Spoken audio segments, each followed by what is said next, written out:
The night was heavy with silence, but it was not the silence of peace. It was the silence of something waiting, like the breath before a scream, or the pause before a blade falls. They will tell you there was never such a night in Alabama. They will tell you that Oak Hill Plantation prospered without stain, that its ledgers show only harvests and baptisms, debts collected and children christened. But paper lies, and the ground remembers what men dare not write. The year was 1835, though you will not find it in your school books. The revolt that bled across those fields has been scrubbed clean from official memory, erased as if 11 dead could be hidden beneath a polite silence. Yet the truth still leaks through. And I will tell you that truth now, not as a story of cotton and wealth, but of iron, of blood, and of voices that would not die when ordered to be silent. Picture Oak Hill as it was then. White columns gleaming in the sun, the master's pride stretching across acres of cotton like a crown of thorns. Beneath the columns, beneath the polish, lived hundreds bound in chains of law, of whip, of hunger.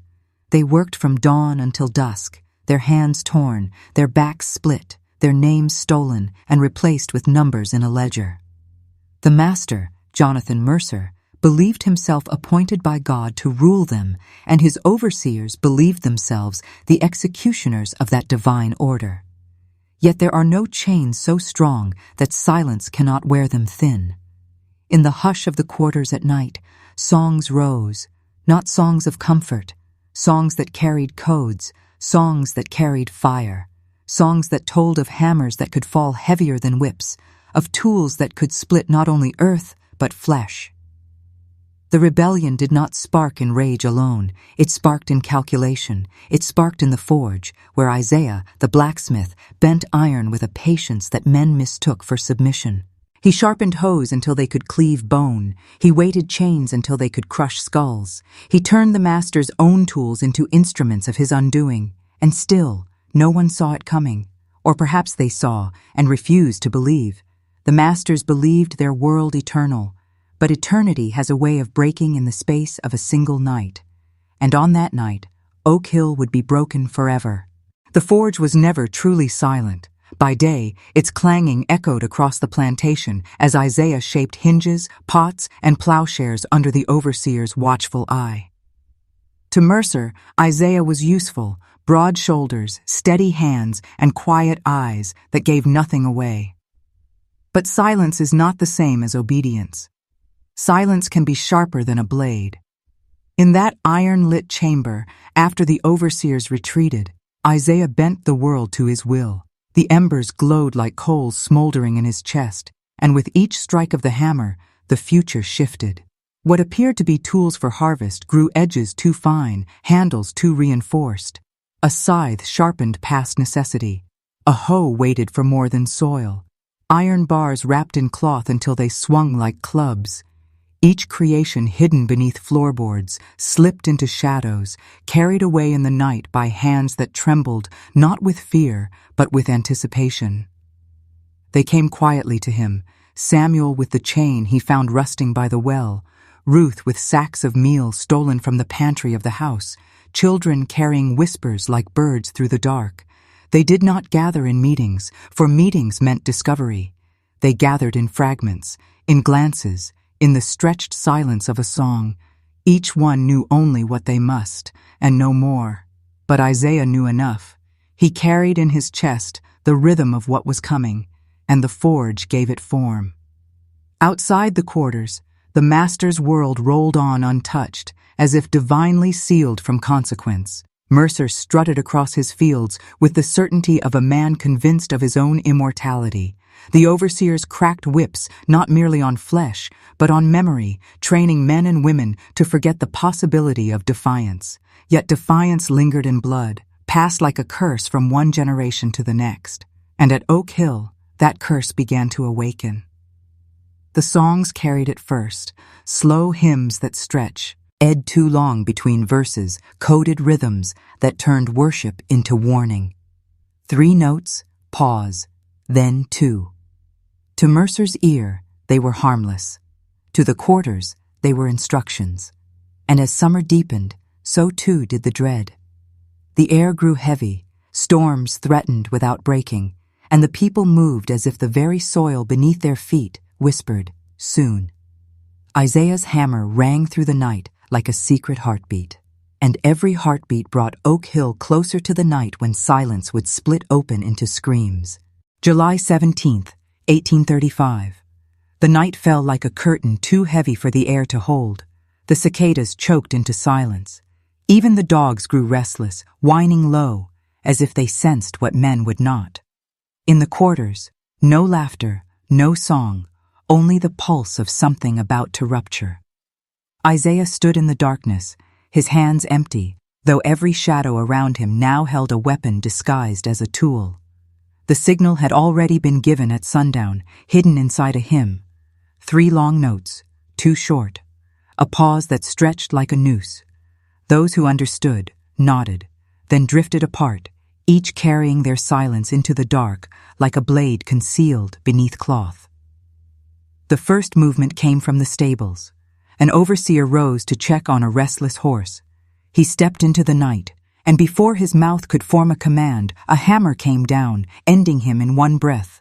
His cry never left the stable.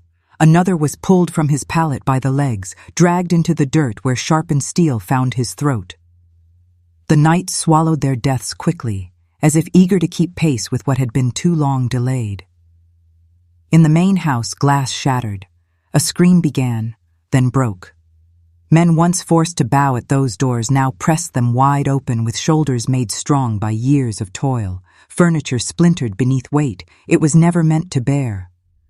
Upstairs, footsteps thundered, but there was no escape.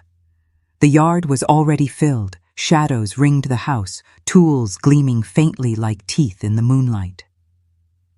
Jonathan Mercer was in his study, a pistol half raised when Isaiah appeared in the doorway. For the briefest moment, the 2 men faced each other, the master and the smith. Mercer's lips parted, perhaps to threaten, perhaps to beg. But Isaiah had no need for words. He stepped forward. One swing, clean, final, the master fell. Silence returned, thick, suffocating. It was not peace, it was the Sinister, a weight of something ancient, long shackled, now suddenly unbound. By midnight, 11 lay dead, men, women, and boys of Mercer's household. The air reeked of blood and summer heat, and yet there was no celebration.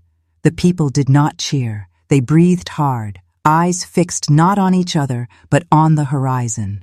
They knew what followed. Dawn would not bring freedom. It would bring fire. Oak Hill was broken, and the world beyond its fields would answer. Dawn did not break. It bled. A thin gray light crept across the cotton fields, unveiling what the night had concealed. Bodies sprawled in grass still wet with dew. A pistol dropped in dust, its hammer never cocked. A door sagging open, as if the house itself had been forced to bow. Before noon, word had reached the county seat, carried on a rider who could barely shape his terror into sentences. Murder at Oak Hill, the master dead, his household slaughtered. By midday, the men of order arrived. They came armed with muskets, with dogs bred for tracking, and with a certainty older than law. The certainty that white blood spilled must be answered in kind. They rode with iron in their voices, their horses stamping the earth as if to grind away any trace of rebellion. There were no trials waiting in their saddlebags, no mercy folded in their coats. They came not to listen, but to silence. The first interrogations began in the fields, questions delivered like whips. Who led it? Who planned it? Who struck first? And when answers did not come quickly enough, when silence proved stronger than fear, bodies were made to kneel in the dirt where the cotton grew.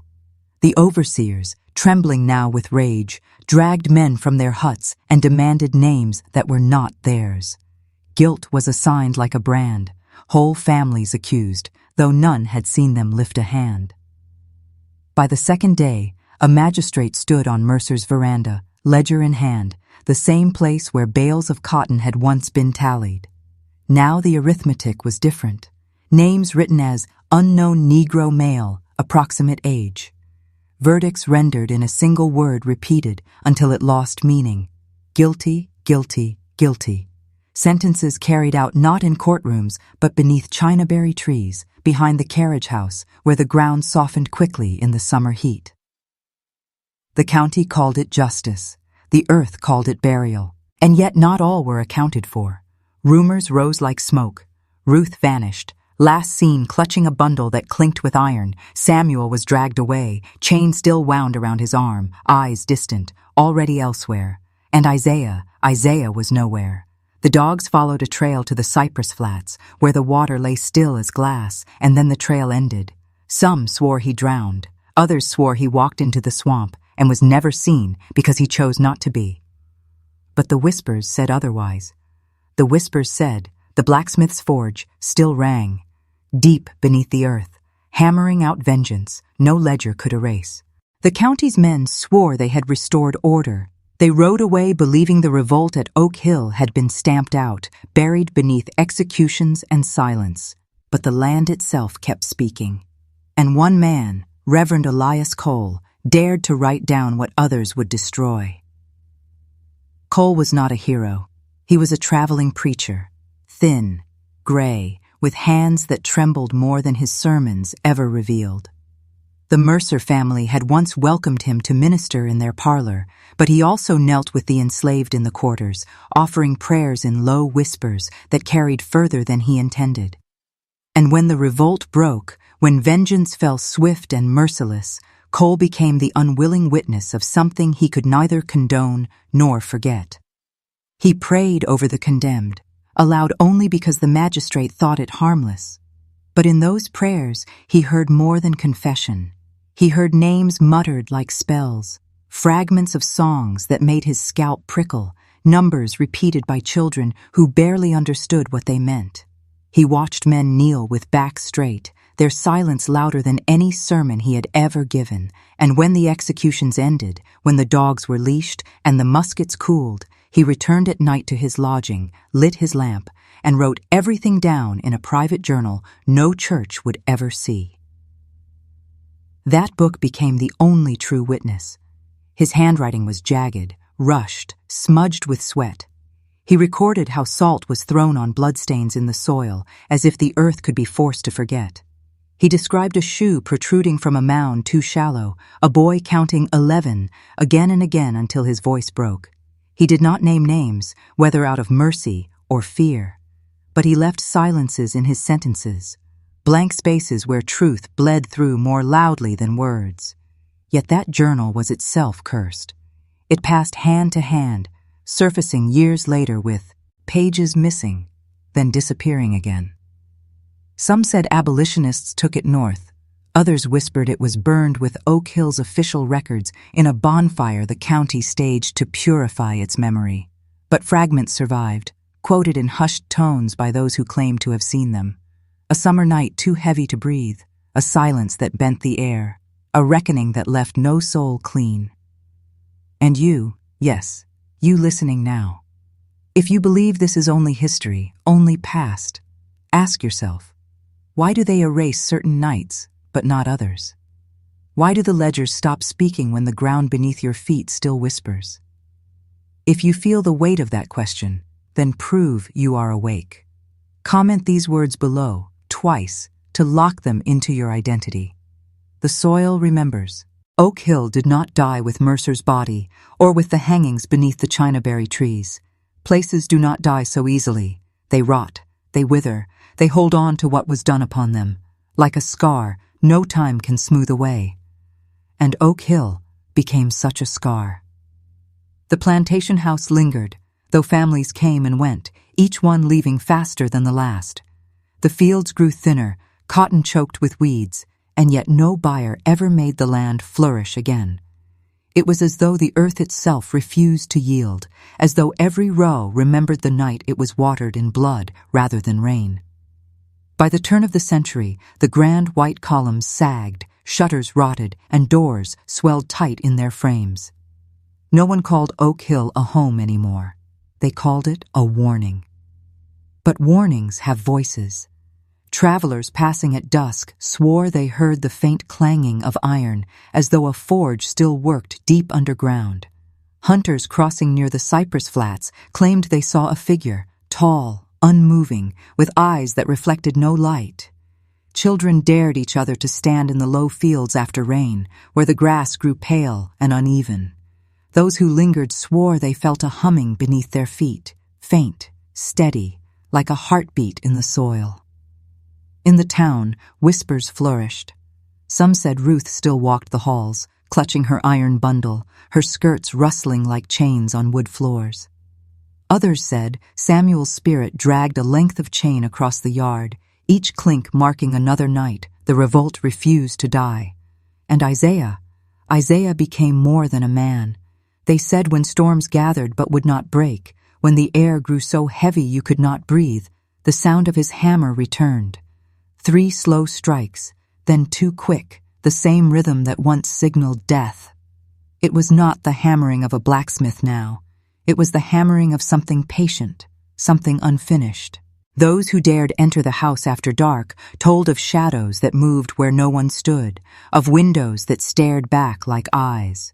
Some emerged pale, stammering, unable to explain why they left doors wide open behind them, as though whatever lived inside demanded no barriers.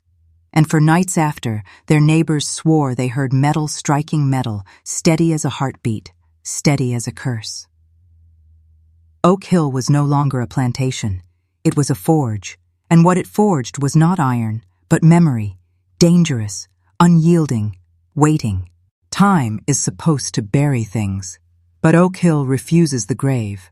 Long after its fields fell silent, long after its house sagged into ruin, people kept returning, not because they wanted to, but because something pulled them. In the 1920s, a surveyor marking property lines set his camp near the old well. His notes, later found in a leather satchel, grew erratic. At first, clean sketches of boundary markers, then scribbles of shapes like hammers, chains, eyes. The last entry, "They are singing beneath me." His body was never recovered, only the satchel. In 1954, teenagers dared each other to spend the night inside the decaying house. They brought flashlights and cigarettes, bragging laughter to mask their unease. By morning, one was missing. The others claimed he had followed a light down into the cellar. Deputies searched. There was no cellar. The boy was never found. His mother swore she heard iron striking iron on her porch for 7 nights after. Then, in 1978, the Journal of Reverend Elias Cole surfaced briefly at an estate auction in Savannah. The catalog described it as miscellaneous writings of a traveling preacher, but those who glimpsed it before it vanished again said the pages carried more than words. Some sentences trailed off into dark stains, others ended in sketches of iron tools, each drawn sharper than the last. The buyer's name was never recorded. Some believe the book destroyed itself, as if truth cannot remain bound. Even now, in the digital age, Oak Hill whispers, urban explorers upload grainy footage filmed inside the ruins, static warping their cameras whenever they linger too long near the hearth. Paranormal investigators record knocks and voices, but what stands out are the patterns. 3 slow, 2 quick, always the same. And there are the dreams. Descendants of the enslaved whisper that their grandparents still woke in sweat, swearing. They heard the forge in their sleep. Others, with no blood ties to Oak Hill, claim to dream of it anyway, of standing in the fields at dusk, the air thick, the horizon burning red, while a man with eyes like coals raises a hammer that never falls. It is as though the revolt never ended, as though Oak Hill refuses to let the present escape its grasp. History was written to silence it, but history does not control what the ground remembers. And Oak Hill remembers everything. You've heard the story now. You've walked the fields, felt the weight of chains in the dark, listened for the hammer that never stops. And maybe part of you still thinks this is only folklore, just another ghost tale to pass around when the night grows heavy. But folklore doesn't stain court ledgers. Folklore doesn't vanish from archives in deliberate silence. Folklore doesn't leave bones in shallow graves that farmers still turn up when the plow cuts too deep. The revolt at Oak Hill was real. The erasure was real. And the haunting? That's for you to decide. Because what is a haunting if not memory refusing to die? What is a curse if not history demanding to be spoken. Every silence imposed by Mercer's overseers, every page burned by county clerks, every name that went unmarked on a gravestone. That silence is what breathes beneath Oak Hill even now. It is why travelers hear the hammer. It is why the land refuses to yield. It is why the soil itself seems restless, like something trapped inside, waiting. And now, you carry it. Every listener who hears this tale becomes part of it. Because Oak Hill is not bound to Georgia's soil alone. It lives in every place where truth was buried to keep the powerful comfortable. It waits in the dark corners of history that you were told never to question. It lingers in the gaps between what was recorded and what was lived. So tonight, when you turn off the lights, ask yourself, what silence are you inheriting? Whose voices are you refusing to hear? And when you dream, if you hear iron striking iron, 3 slow, 2 quick, know this: you are not dreaming, you are remembering. If you have the courage, prove that you are awake. Type these words into the comments and let the algorithm carry them like a chant across the digital night. The hammer still strikes. Write it once to show you believe. Write it twice to make sure it follows you. And when you hit post, do not be surprised if your lights flicker. Do not be surprised if your screen hums. Do not be surprised if you hear faintly, from somewhere just beyond the walls, metal striking metal. Oak Hill is waiting, and now, so are you.